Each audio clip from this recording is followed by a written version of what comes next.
कुछ लोग hard work and struggle इस चीज़ को कहते हैं कि काम मिल जाए। एक्चुअल जो स्ट्रगल है हमारे काम की, मैं एज एन एक्टर अगर सोचूं और बताऊं तो वो तो काम सीखना है। आप सीखने में कितनी मेहनत करते हैं और फिर जब आप करने लगते हैं उसको तो करते हुए आप कितनी मेहनत करते हैं। और मेरी कोशिश होती है कि मैं अच्छा करता हूँ बुरा करता हूँ इसका मुझे नहीं पता, लेकिन मैं करते हुए जब मुझे लोग देखते हैं तो कहते हैं कि पागल है, पागल है, ये पागल है।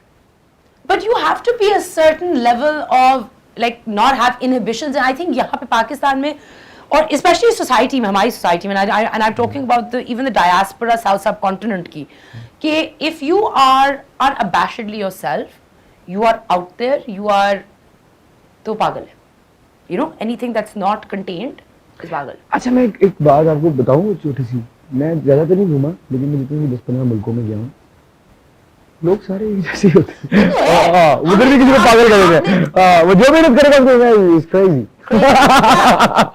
तो ये है, और पागल कहना पड़ेगा कि देखिए बात सुनिए, फर्क होता है ना कुछ लोगों के काम करने में।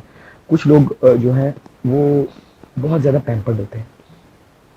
आपका आपकी अपब्रिंगिंग बड़ी काउंट करती है कि आप एक घर में रहे हैं, आपको 3 बहनें आपसे बड़ा प्यार करती हैं, भाई आपको लाडला रखता है, माँ आपको धूप नहीं लगने देती, तो फिर आप आपका कसूर नहीं है जब आप सेट में आएंगे तो धूप आई है तो आप थोड़ी परेशान हो जाएंगे।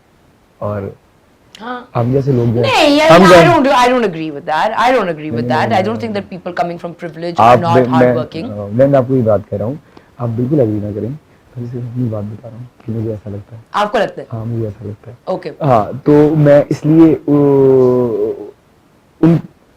हर इंसान की स्ट्रगल का एक लेवल होता है, जितनी उसकी बर्दाश्त उतनी उसकी स्ट्रगल। या ट्रू। जिसने नहीं देखी धूप, मेरी बात कहने का मतलब है जिसने धूप जिसको नहीं लगने दी घर वालों ने, हाँ, वो जब HMI के सामने आके खड़ा होकर बार-बार रीटेक लेगा तो हो सकता है वो किसी जगह पे आके थोड़ा सा घबरा जाए, तो डरा जाए, गुस्से में आ जाए। अब मैंने ये चीज, मेरा करियर शुरू हुआ था, मैंने ये सोच लिया था कि इमरान पहले गाना तो कहा था कि भाग जा, तेरा काम नहीं है, तुझे एक्टिंग नहीं आती है, तो एक्टिंग नहीं कर सकता। और चैनल भी कह रहा था कि इसके निकाल दो सीन, निकले मेरे सीन काफी सारे, क्योंकि और उसमें उनका कोई कसूर नहीं है, बुरे थे, मैंने किया था बुरा काम, उसी टाइम में बेहतर हो गया फिर कुछ। तो फिर जब मैंने सोचा कि अब यार अब ये करना है तो मैं वादे का पक्का हूं, और अगर वादा मैं खुद से कर लूं तो फिर तो मैं बहुत पक्का हूं। तो मैंने फिर जब खुद से वादा किया तो मैंने ये सोचा कि इमरान अब पीछे कोई भी जली हुई कश्ती भी बाकी नहीं रही, पीछे तो कुछ है ही नहीं।